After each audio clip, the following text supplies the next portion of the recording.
Welcome to a special episode of the Insight Man's News and Reviews. Today I want to talk about the Ben Shapiro Show. These are my opinions based upon what he said in Twitter and other quotes he's made in the media. My opinions. I would like to continue with the fact that once he said in 2016 he would never vote Trump. Never vote Trump. But then again, in 2020, he voted Trump and tried to get everybody to switch to Trump. I mean, he's so contradictory, it's funny. I should just be laughing about everything he says, but he gets people to listen to him. So it's also very sad because what he says is false information. And as you can see above, he's probably angered many transgender people by calling it a mental illness that they have or a sin in some of his other statements.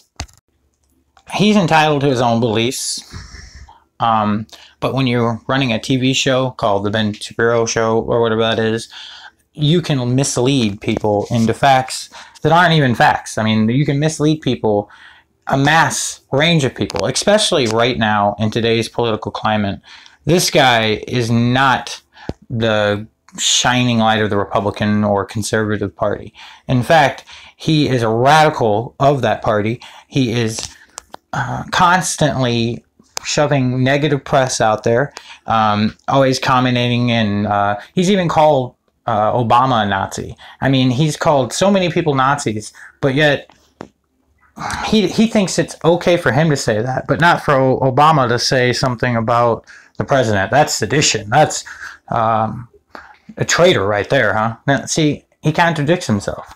And I'm really sick of hearing about how he's going to save Gina Carano, or whatever her name is, job, or he's going to give her a movie, or... Of course. I mean, I wouldn't be surprised if they colluded together before all this blew up, just so they could get bigger press. I mean, they're trending more now because of this Disney firing of her than anything, and it's ridiculous. He's not a good guy. He's not for the common guy. He's for rich, conservative people. And he's on the radical side of it all, on top of it. I mean, he did say one time that when Trump thought he won the election, he thought he was trying to put out a statement saying that he had won, and Ben was like, no, it's irresponsible to say that. I will give him that one credit. He did say that. But every other time he's contradicted himself on almost every statement. You can see up here his views, his political views. I mean, right there in 2016 he published talking about the Israelis. And I mean, this guy is not a good person. Do not support any of his content. Do not watch his show. I'm not gonna watch it. Well, maybe I will, because I want to make fun of him. So, or I want to point out, I'm sorry, not that I want to make fun of him. I want to point out where he's contradicting himself from prior statements that he's made. Because he is a very stuck-up, egotistical person, and I'd like to see him... He was trying to call Obama the guy that raises the chin up and he's egotistical. No. That was the last president. That was Trump, who you voted for in 2020, by the way. Yes, Ben Shapiro voted for Trump. He's a Trump supporter. Or was. I mean... Who knows now after what happened in the Capitol? Maybe he switched his sides again. I mean, he doesn't really want to alienate Trump's supporters. I mean, a lot of people in the Republican Party don't want to alienate Trump supporters. I mean, just look at the impeachment.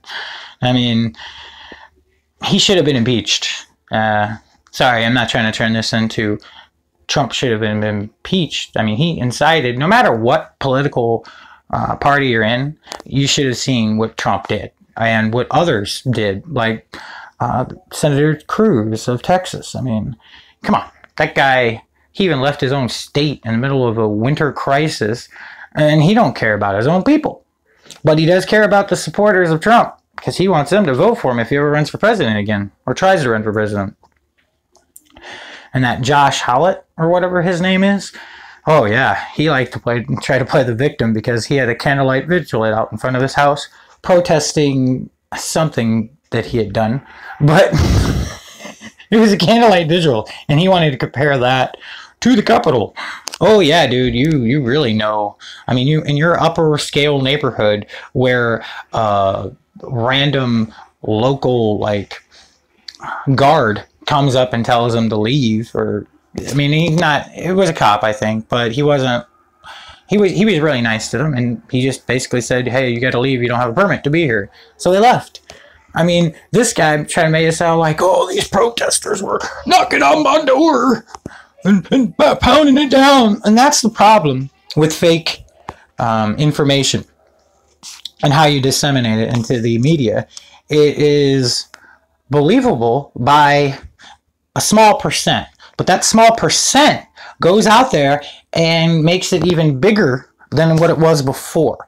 So then now you have a little bit more people believing in it, because now there's a lot more traction going on about it, and it's just ridiculous. This guy is not a good person. I repeat, not a good person. Well, have a